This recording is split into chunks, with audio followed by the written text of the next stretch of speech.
Jambo, bienvenue à toutes et à tous sur ma chaîne Crédit Fédéral Africain qui a pour but la vulgarisation du panafricanisme. Dans cette vidéo intitulée Panafricanisme et économie, je vais partager avec vous deux notions développées par M. Klapopo lors d'une conférence à laquelle j'ai eu la chance d'assister. Ces deux notions sont le panafricanisme économique et l'économie panafricaniste.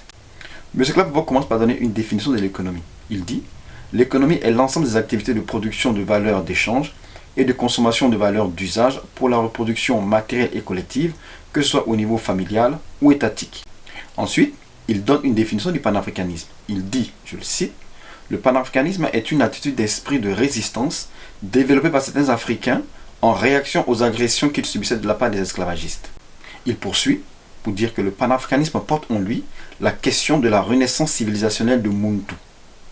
Alors pour ceux qui ne sauraient pas ce que veut dire renaissance pour un peuple, c'est le fait pour ce peuple-là à manifester son aptitude à réaliser les conditions matérielles et immatérielles de son existence, nous dit le professeur Joseph de Nascimento. Et Muntu désigne indistinctement l'homme et la femme dans leur rapport à l'environnement et vis-à-vis d'eux-mêmes.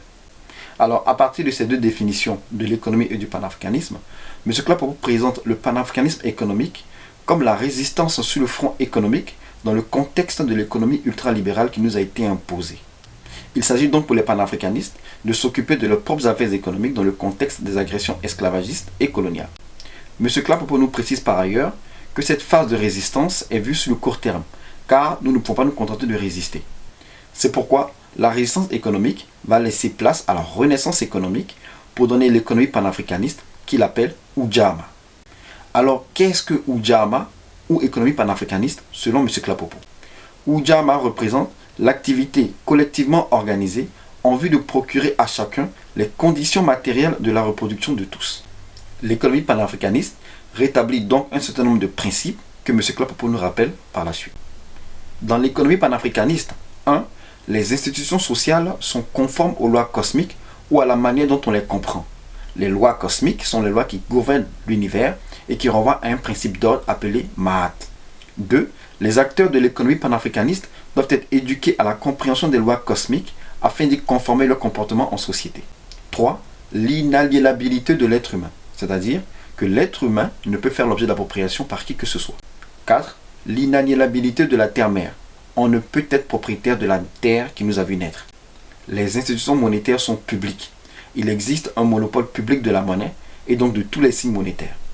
6. Ce sont les ressources naturelles qui font le pouvoir de battre monnaie. Et pour que la monnaie soit publique, les ressources naturelles doivent l'être aussi.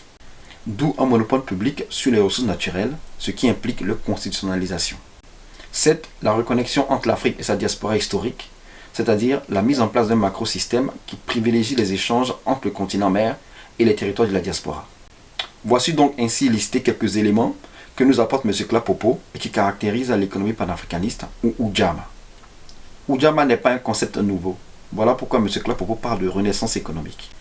Il nous fait aussi observer que des modes d'organisation socio-économique similaires existent partout dans le monde africain. Et il donne comme exemple la Sanonkuya chez les Bambara ou le Lassotais en Martinique. Avant de terminer, rappelons que Ujamaa est un mot swahili qui a désigné la politique sociale et économique mise en œuvre en Tanzanie par le président Julius Nyerere. J'espère que ces quelques éclairages vous permettront de mieux connaître le panafricanisme dans sa dimension économique, afin de reconnaître, produire ou réhabiliter les politiques sociales et économiques qui réaliseront les conditions de la prospérité de tous les Africains. Si vous êtes intéressé par les travaux de M. Klapopo, voici deux ouvrages que vous pouvez vous procurer à cet effet.